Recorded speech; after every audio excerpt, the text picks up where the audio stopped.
years now. And I'd like to reiterate what our speakers have already said, and also to emphasize that you're in this scoping process, which has to do with, you're in this scoping process, which has to do with planning and strategy. And I think the whole strategy is flawed. We need to get off fossil fuels and not build more infrastructure to enable the delivery of more fossil fuels. So, as far as investing money as a government, I suggest you invest this money in solar, wind, tide, and forget about building this pipeline. On the other hand, if this is a fait accompli, and because of political connections, this pipeline is going to happen regardless, and this infrastructure for fossil fuel is going to go ahead, then, as some of the speakers have said, it should not go through the densely populated area.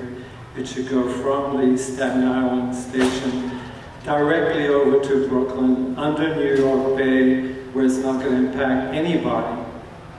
Also, I'd like to mention that some of the points that Mr. Gonzalez, the project director, mentioned. He did mention the phrase emergency response.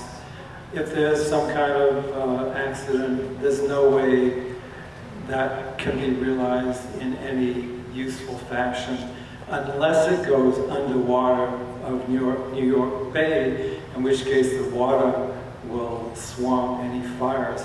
So the fire department won't have to bother about pumping water. It'll be right there, buried in water.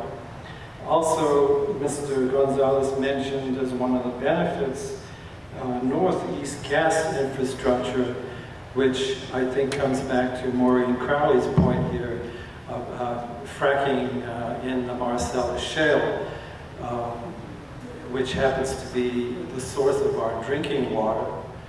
So when we're talking about cost benefit, we also have to think about, clean water that we need to drink. And right now we're getting it from the areas where Spectra and other companies are proposing to drill in such a way which is directly polluting our drinking water. So I'm just adding a few more points and emphasizing some of the points that have already been made by the previous speakers.